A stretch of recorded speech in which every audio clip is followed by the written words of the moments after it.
میں ہمیشہ اسے کہتی تھی کہ تم چھوڑ جاؤ گے تو میں مر جاؤں گی، تم مجھے چھوڑ کر مت جانا۔ اور یہ بات مجھے اب سمجھ آ رہی ہے کہ کوئی کسی کے لیے نہیں مرتا، یہ سب بس کہنے کی باتیں ہوتی ہیں۔ کیوں نہ کہ میں کسی کو کسی کے لیے مرتے نہیں دیکھا، میں بھی تو زندہ ہوں، دیکھو۔ لیکن اب جب خود پہ یہ بات آئی ہے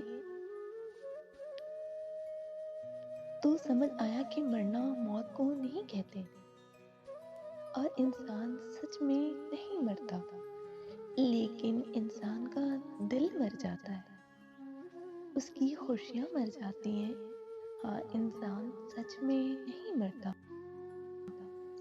کیونکہ موت کا ایک وقت مقرر ہے، اور وہ موت اتنی تکلیف نہیں دیتی جتنی موت سے پہلے زندگی میں مر جانا تکلیف دیتا ہے۔